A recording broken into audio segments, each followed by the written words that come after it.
Assalamualaikum warahmatullahi wabarakatuh. Saya ucapkan terima kasih kepada teman-teman, juga Ibu dosen. Pada kesempatan kali ini, izinkan saya untuk menjawab pertanyaan pemantik diskusi sesi 8.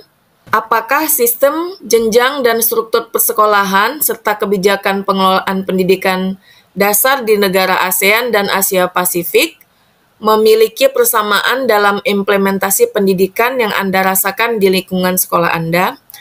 Baik, teman-teman, untuk menjawab pertanyaan ini, terlebih dahulu saya melihat perbandingan baik itu sistem, jenjang, dan struktur yang ada di negara-negara ASEAN ya. Untuk yang pertama, terkait dengan persamaan sistem pendidikan negara ASEAN dan Asia Pasifik seperti Indonesia dan Asia seperti Malaysia, Filipina, dan Vietnam, Thailand, dan lain-lainnya itu memiliki kesamaan, yaitu mereka sama-sama menerapkan pendidikan dasar 6 tahun diikuti dengan pendidikan menengah pertama dan atas 3 tahun, dan ditambah 3 tahun atas, jadi jumlah pendidikannya itu mereka adalah 12 tahun. Kemudian perbedaannya untuk Jepang dan Korea Selatan, itu mereka menerapkan pendidikan dasar 6 tahun, namun jenjang menengah bisa berbeda dalam struktur dan fokus akademiknya. Untuk struktur persekolahan, persamaannya, banyak negara-negara memiliki struktur sekolah negeri dan swasta dengan pemerataan akses dan fokus kebijakannya. Jadi negara-negara ini strukturnya itu sama, baik itu antara sekolah negeri dan swasta. Dalam hal pemerataan akses itu menjadi fokus dan kebijakan. Kemudian untuk perbedaan, beberapa negara seperti Singapura memiliki sistem yang sangat sentralistik dan kompetitif, sementara di negara Indonesia cenderung desentralistik dengan kewenangan pendidikan dasar dikelola oleh pemerintah daerah. Kebijakan pengelolaan pendidikan dasar untuk persamaan di negara-negara ASEAN dan Asia Pasifik itu adalah fokus pada peningkatan mutu guru ya. Pada mutu guru, kurikulum nasional, dan pendidikan karakter. Kemudian perbedaannya di negara seperti Australia dan Selandia Baru, pengelolaan sekolah itu sangat berbasis komunitas dan otonomi sekolah kuat ya. Pertanyaan nomor 2, hal-hal penting yang dipaparkan dalam artikel dengan judul Pendidikan Dasar Era Pasar Bebas ASEAN, apa yang perlu dipersiapkan oleh Nurholis, yang dapat dijadikan ringkasan komprehensif. Yang pertama, adanya tantangan pendidikan abad 21, di mana kondisi tantangan pendidikan abad 21 ini didorong oleh perubahan besar seperti adanya revolusi industri, revolusi teknologi, kemudian globalisasi, adanya krisis kemanusiaan dan moral, kerusakan lingkungan, diserupsi ekologi, dan hal ini menyebabkan sistem industri ke masyarakat informasi yang hal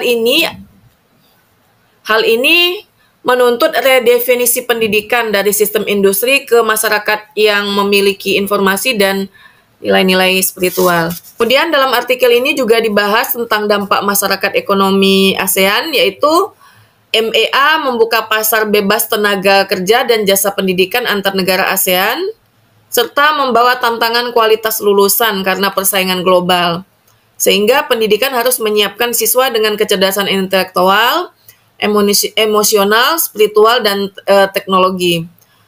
Kemudian realitas pendidikan dasar yang diceritakan pada artikel ini adalah tantangannya pembelajaran masih bersifat normatif dan hafalan, kurikulum belum begitu responsif terhadap perubahan zaman, dan sarana dan prasarana sekolah minim, juga manajemen sekolah masih tradisional.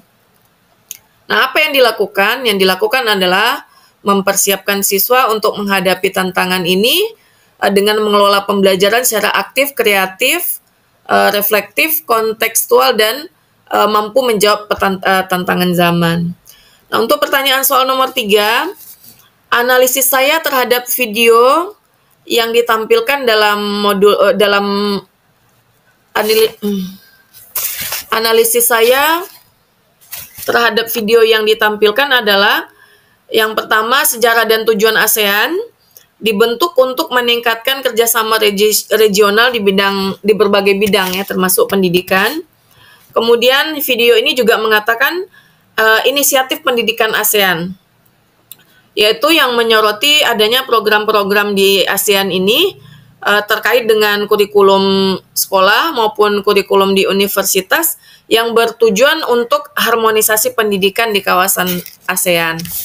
Kemudian di dalam video ini juga dikatakan pentingnya pendidikan dalam integrasi regional yang menekankan pendidikan dalam membangun identitas, menekankan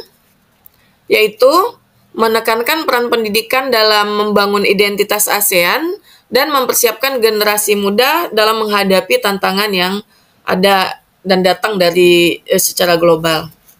Kaitan antara video dengan modul yang pertama yaitu dalam konteks regional ASEAN, video itu memberikan latar belakang tentang pentingnya pendidikan dalam kerjasama negara ASEAN yang menjadi dasar pemahaman dalam modul. Kemudian yang kedua yaitu harmonisasi pendidikan. Kedua sumber baik video maupun modul itu menyoroti upaya harmonisasi kurikulum dan standar pendidikan di kawasan ASEAN.